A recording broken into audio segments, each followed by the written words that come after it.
Assalamu alaikum wa rahmatullahi wa barakatuhu from Cirebon in Indonesia. Welcome to today's Friday Reflections on today, the 12th of February 2022. Although today is a Sunday, I'm aware of that, so a busy schedule. I would like to read to you from this wonderful book, The Banquet for the Soul by Mawlana Shaykh Hisham Kabbani. And I'm going to read from page 133, Reflections, which is, you could say chapter 11, but it's actually a Sohbet. It's a talk that has been recorded and written down. Bismillahirrahmanirrahim.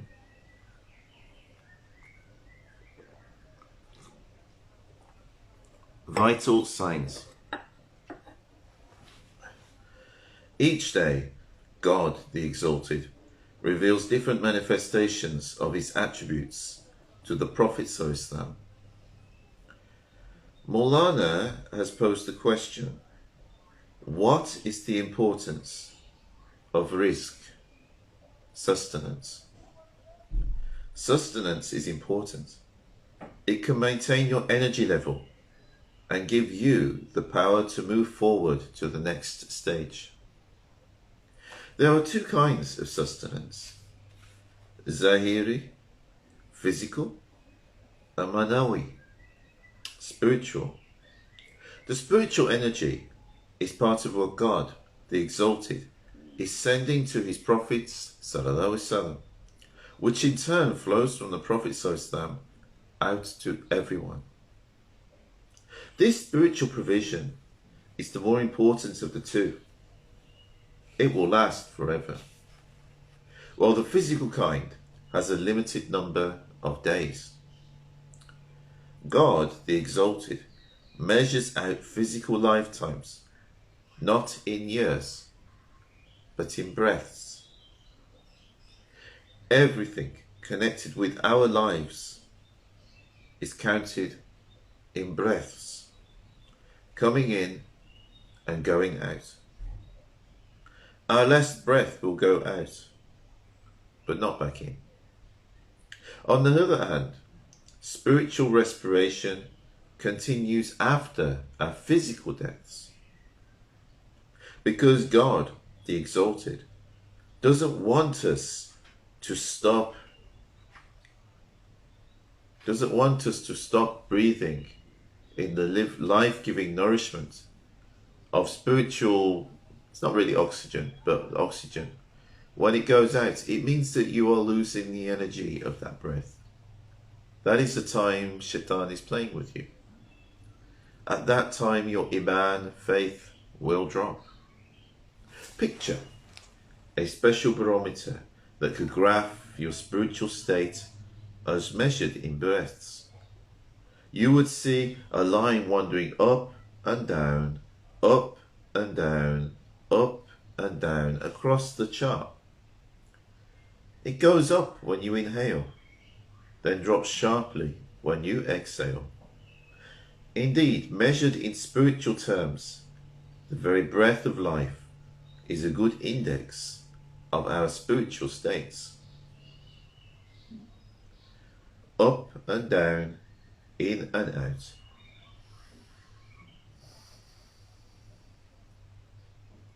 We gain and lose energy, remembering and forgetting God, the Exalted, with the rapid cycle of our breathing. In some regard, we gain a reflection of the spiritual names and attributes when we inhale, and lose it when we exhale. This limiting cycle is a perfect example of our inconsistent natures. So you see Mawlana here talking about the way when we're breathing and breathing out the breath. I mean, literally, even in English, we call this the breath of life. But Mawlana is saying there's two types of breath. There's the physical breathing that your body is doing, But there's also a spiritual respiration, or you could say a spiritual breathing, which is something that your soul does. Mawlana is saying, although the physical breathing will finish when you die, your spiritual respiration will continue. Your spiritual breathing will go on. Because your soul is still alive.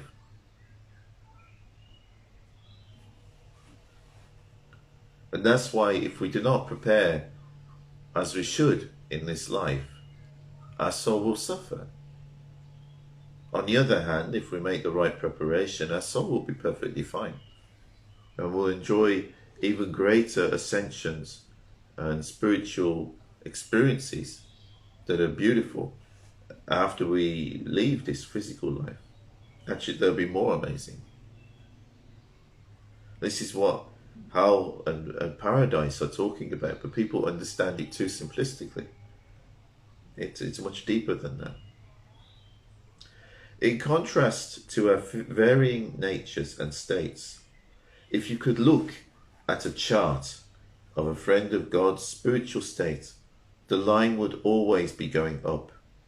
They do not lose energy each time they exhale. They retain the light of the reflection of the divine names they have inhaled, and grow in a special way that ordinary people do not experience, and science has yet to discover. Their metabolisms operate on a completely different level from ours. In a word, nothing is lost on them. Their lives, moments, and breaths do not slip away from them in a blur of confusion and forgetfulness. The moments of our lives drift in and out of focus because we lack the unifying constant of the remembrance of God, zikr Allah. Friends of God, to varying degrees, can hold the light of the divine names within themselves, and over a lifetime they become transformed beings. This very special thing about the awliya Allah is they're able to retain something of the qualities of the divine names that they keep remembering. Now that varies. It's not going to be the same for everyone. Obviously, a really big awliya Allah, someone like Shaykh Abdul Qadir Jilani or something, is going to be on a whole different level, similar to the different level between the awliya Allah and the normal people, in comparison to other awliya Allah. But this is what Mawlana is saying here, but to varying degrees, awliya Allah are able to keep something within themselves of the divine names of Allah that they are remembering. And this, it starts to change them, it transforms them, purifies them, enlightens them, and then it starts to carry their soul spiritually.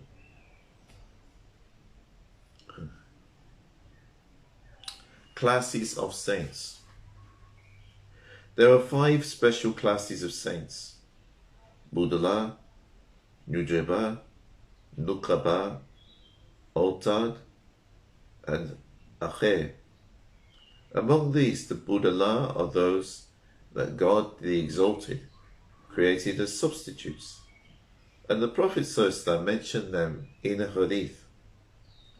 The Prophet ﷺ said, if one of you loses something or needs help, and he is in a deserted land with no companion, let him say, "Oh, servants of Allah, help me.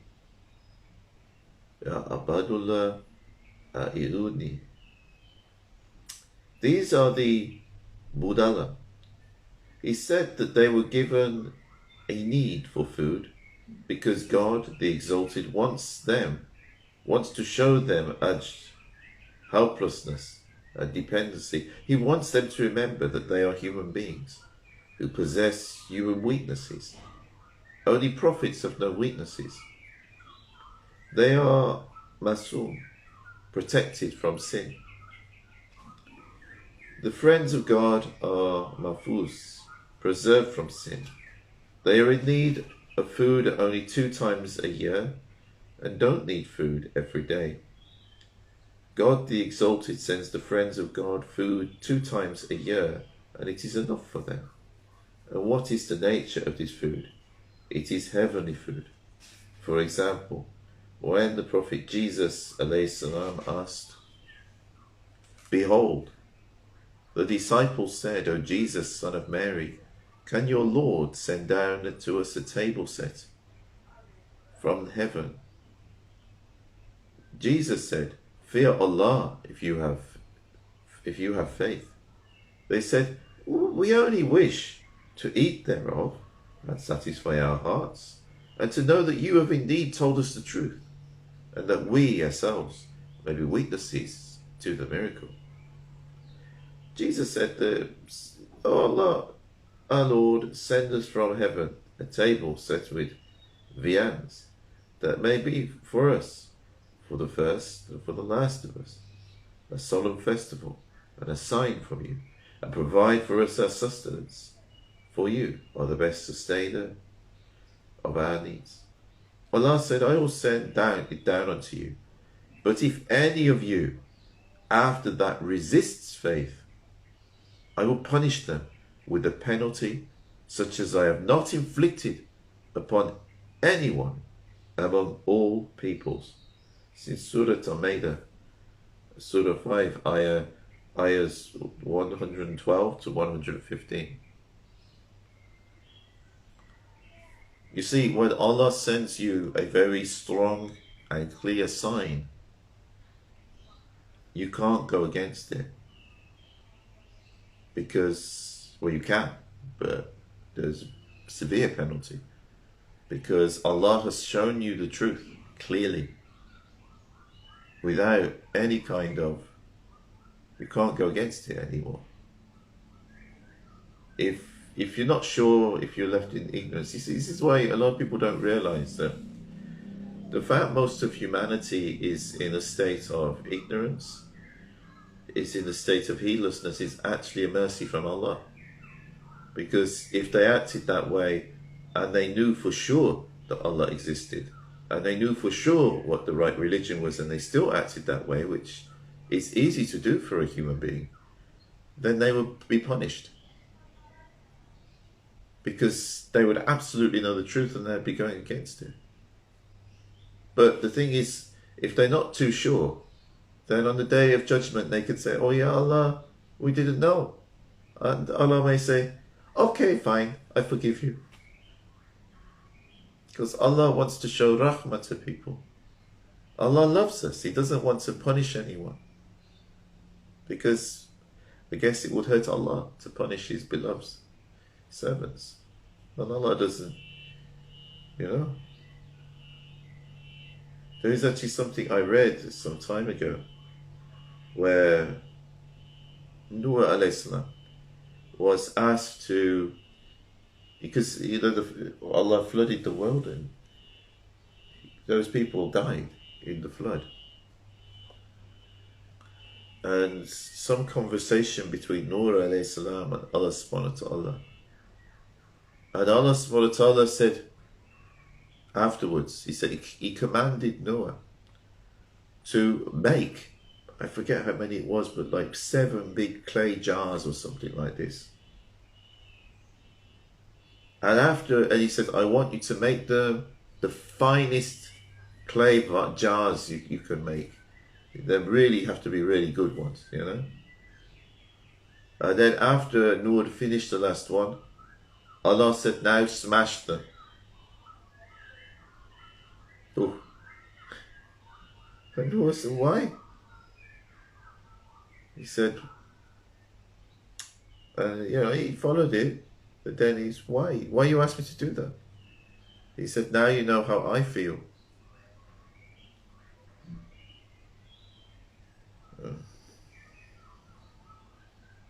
Well, you get some idea, because you still wouldn't understand, but you get some idea, some taste of what Allah felt when Allah flooded the world and destroyed all of these human beings that Allah created.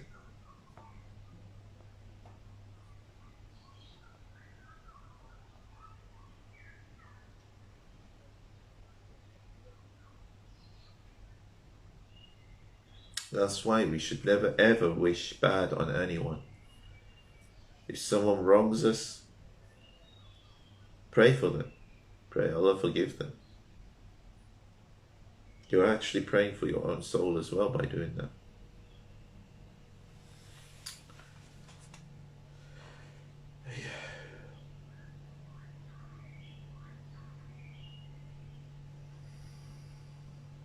So the student said to Prophet Jesus and Islam, "Can Allah send us a table of food?" He replied, "Fear God. Don't ask for that. Don't you think that Allah can send that?" They said, "We want it to be Eid for our first and last." He said, "O my Lord, send down to us a table from the heavens." But Allah said, "On one condition, I will send that table, but anyone disobeys me after that should be in fear of his destruction." This is because when God the Exalted sends the proof of his message by such a miracle, you can no longer disobey, you must follow. When God the Exalted sends friends of God a heavenly table, they know where it came from and value its contents.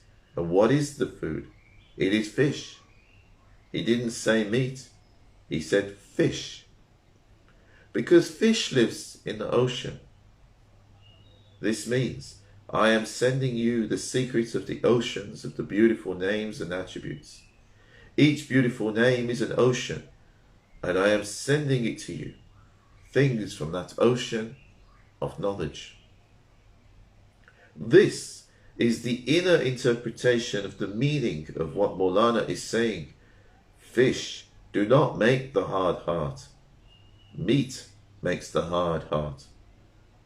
That is why the Prophet ﷺ was not eating meat every day, as they do now. That makes for a certain heedlessness, a certain hardness of the heart. It causes harshness and difficulties between people today, even among brothers and sisters. Husbands and wives, it seems there are always problems. God the Exalted sent them fish as an indication that he wanted them to have a soft food.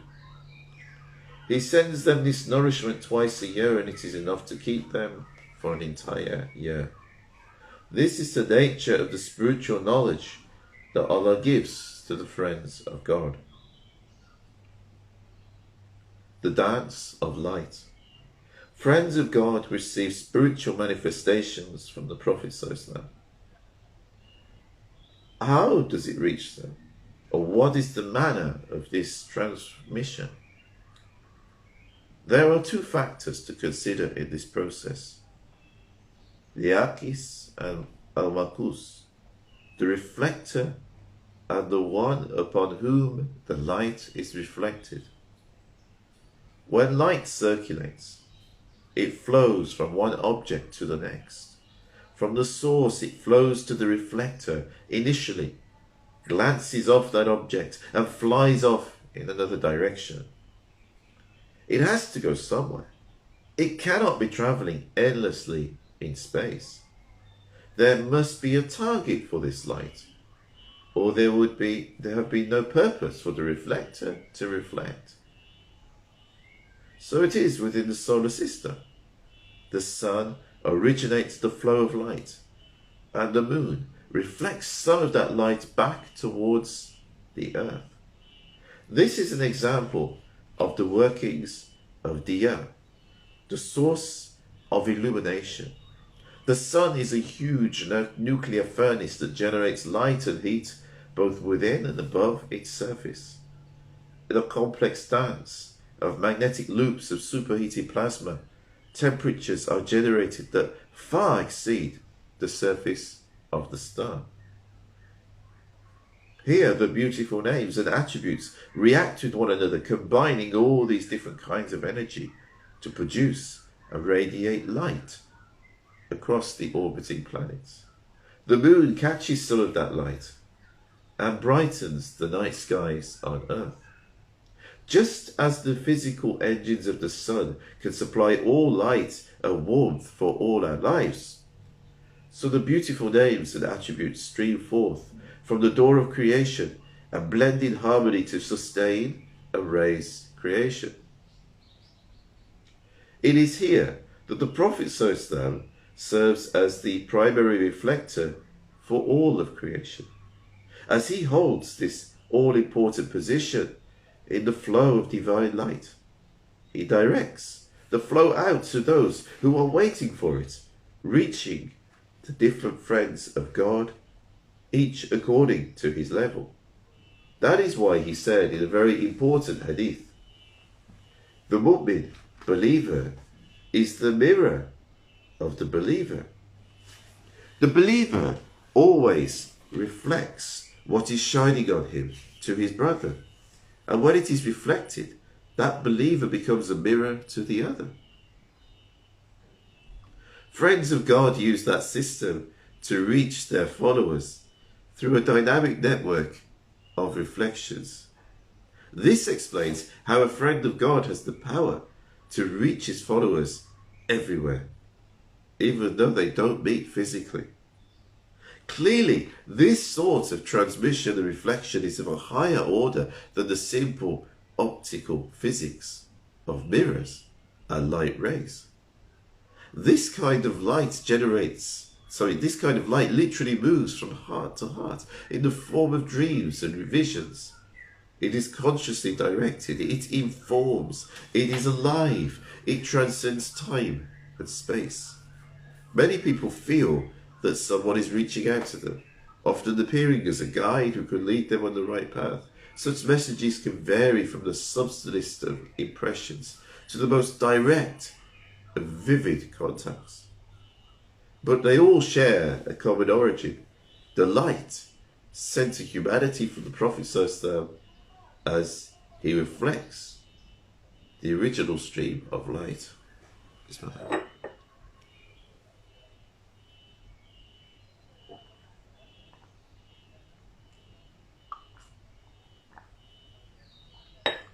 See here, Mawlana is saying it will be different for each spiritually receptive person.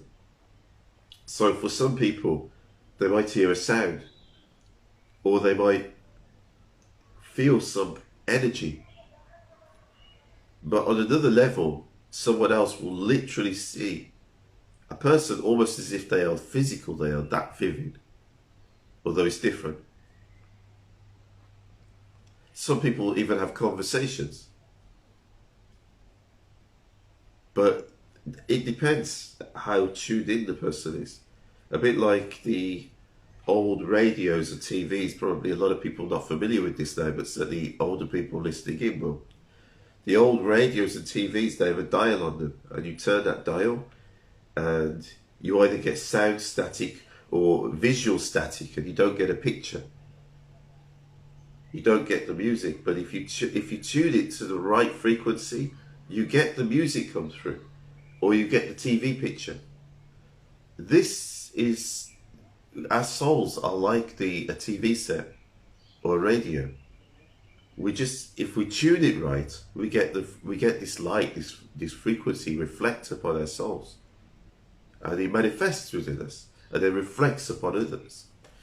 But we have to tune it, and this is why, we need to do the zikr and we need to do salawat, because this actually is what's used to tune our souls. But if we do other kind of zikr, if we do zikr dunya instead of zikr Allah, then we tune into the dunya. We get dunya channel instead of Allah channel. If we tune into zikr shaitan, we get shaitan channel. And then we start behaving like shaitan, we start looking like shaitan, we start acting like shaitan. If we tune into Allah channel, we start to get more like the prophets and awliya Allah. Obviously only in little small way, because they are on a whole different level. But we start to become closer to that instead of to shaitan.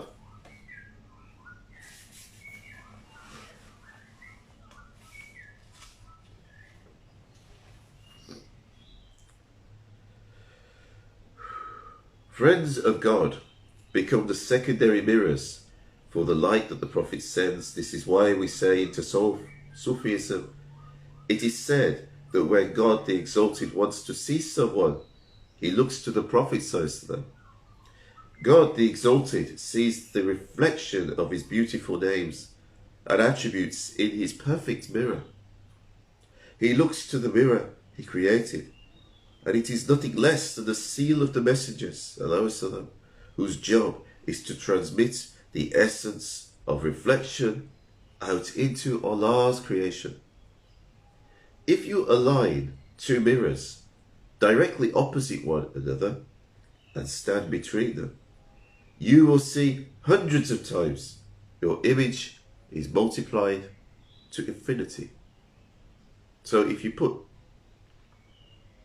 two mirrors and you stand between them, you will see many, many, many reflections, even like to infinity. It's sometimes you will see this in art exhibitions. Think about it. Reflect.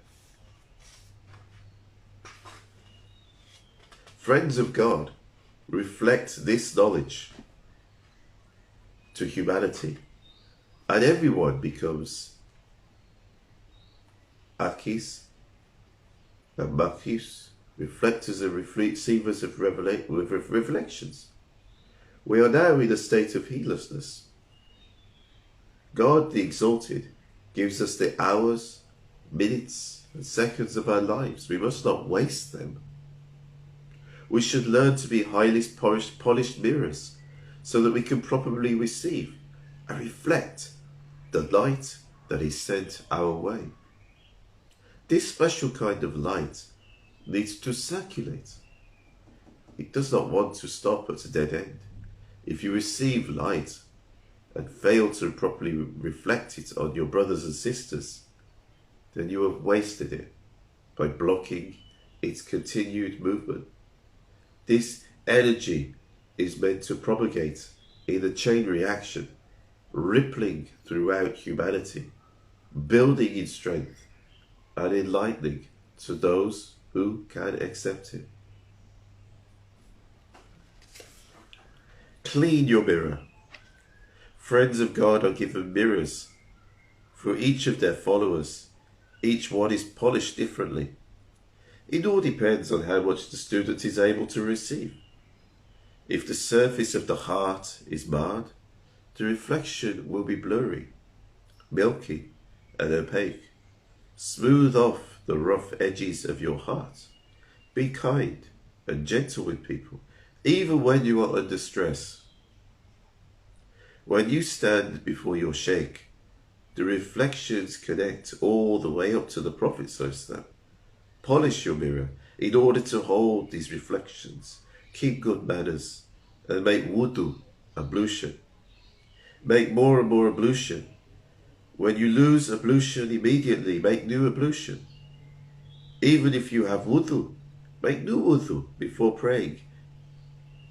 'Tis nurun, Allah nur, divine light upon divine light, as Allah says in the Holy Quran. Allah is the light of the heavens and the earth. The parable of his light is as if there was a niche, and within it a lamp.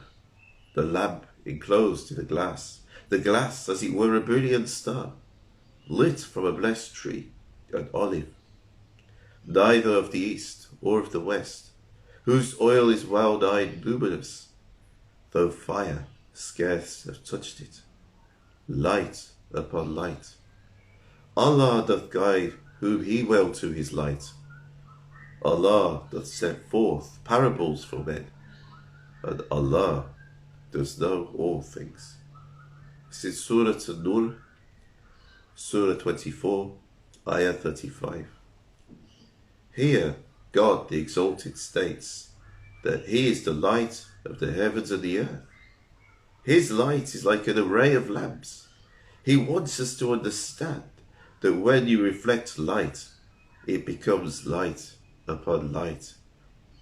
This is why the Prophet ﷺ said, on Judgment Day there will be people, murakatin, who will have two-coloured skin. Murakatin means like a camouflage, fatigues that soldiers wear with green and brown patterns. On Judgment Day, there will be a group of people who will display different colours. People will wonder, Who are these special ones with spots of different colours? God, the Exalted, will grant this group high respect. These are the ones who kept their ablution and performed ablution upon ablution. And whenever the water reaches, it will become like light. Light from the hands, from the face, from the ears, from feet. He calls these people the Murakatun, the spotted ones. So ablution is Nur Allah Nur, light upon light. This is a very direct way to clean your mirror and achieve a high level of reflectivity. Friends of God can send light to such an individual and know it will not be wasted.